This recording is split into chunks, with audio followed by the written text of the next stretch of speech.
You want to know why empaths keep getting hurt? It isn't because you're too loving. It isn't because you have too much compassion. It isn't because you have too much patience.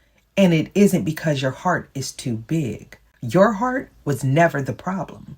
The problem was that you kept giving your heart to people who had no intention of protecting it. There's a difference. Because somewhere along the way, a lot of empaths learned something that sounds beautiful on surface, but becomes incredibly dangerous in practice. They learned that being a good person meant always understanding everyone else, always giving people another chance, always seeing the best in people, always giving people the benefit of the doubt, always being available, always forgiving, always sacrificing, always being nice. And eventually, that kindness turned into self-abandonment. Because here's something I wish more empaths understood. Being kind and being nice are not the same thing. Kindness comes from wisdom. Niceness comes from fear. Kindness says, I care about you. Niceness says, I hope you don't get upset with me. Kindness has boundaries. Niceness often doesn't. Kindness knows when to say yes. Kindness also knows when to say no. Niceness feels guilty for saying no.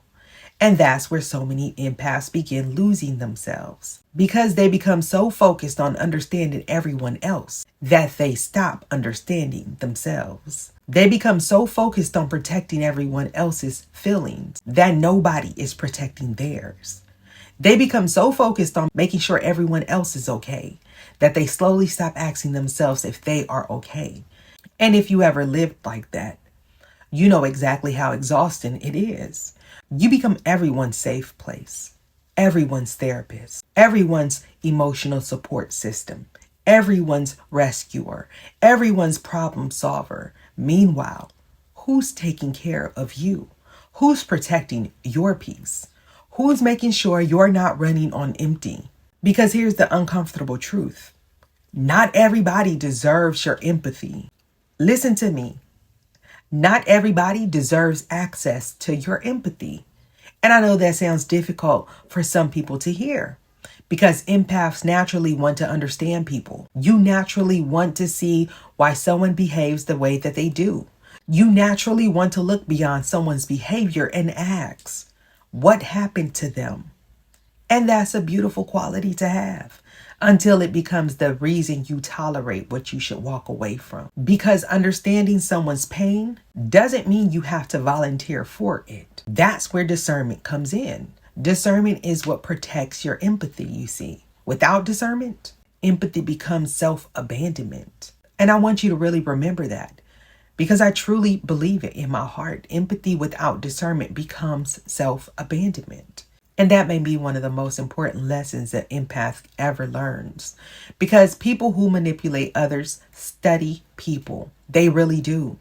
They're observant. They're paying attention. They're watching. They're noticing. They notice who apologizes first. They notice who feels guilty easily.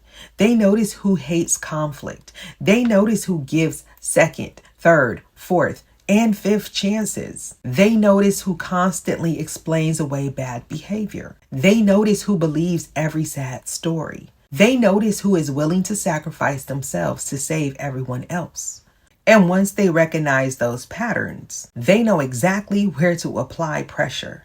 That's why manipulators don't need to know everything about you. They only need to know what makes you feel guilty. What makes you feel responsible? What makes you feel obligated? Because once they know that, they know exactly how to move you. And this has nothing to do with intelligence. Some of the smartest people in the world get manipulated. Some of the strongest people in the world get manipulated.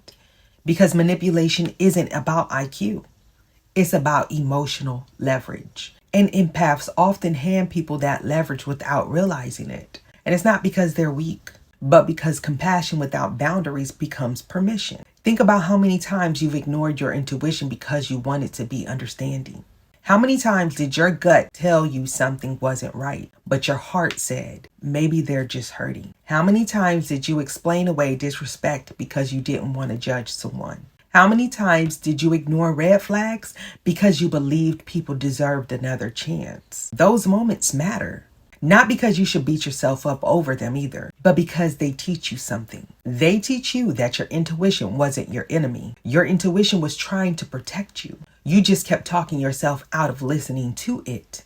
And honestly, that's why I don't think empathy is your greatest superpower. Because an empath with discernment is incredibly difficult to manipulate. They can love deeply without abandoning themselves. They can forgive without reconnecting. They can understand someone's pain without accepting mistreatment. They can have compassion without becoming someone's emotional punching bag. That's real power. Because now your heart isn't weaker, it's wiser. And there's a quote by Brené Brown that says, "Daring to set boundaries is about having the courage to love ourselves, even when we risk disappointing others."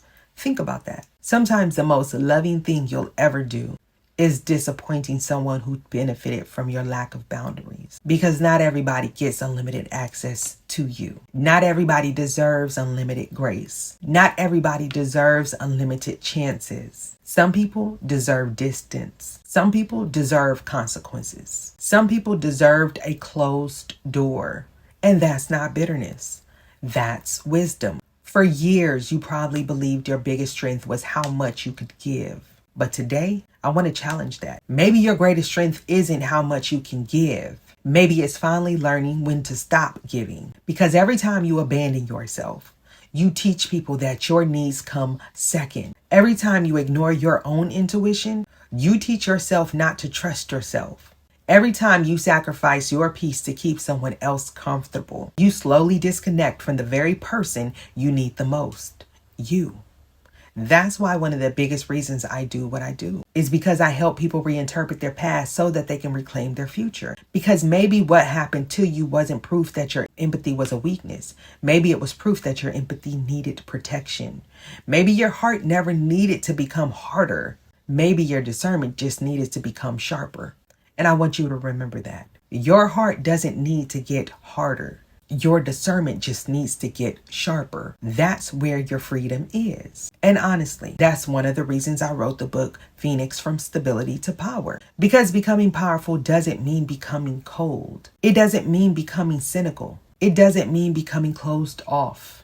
It means learning how to protect the beautiful parts of yourself instead of giving them away to everyone who asks. And maybe that's the lesson your past has been trying to teach you all along. Not to stop loving, not to stop caring, not to stop being compassionate, but to become discerning enough to know who has actually earned those gifts. Because your empathy is a gift. Your kindness is a gift.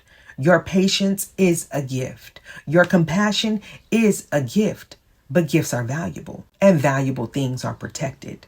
So stop apologizing for having a big heart. Start protecting it. Because the world doesn't need fewer empaths. It needs empaths who finally understand that loving themselves is just as important as loving everyone else. Peace, blessings, love, and power.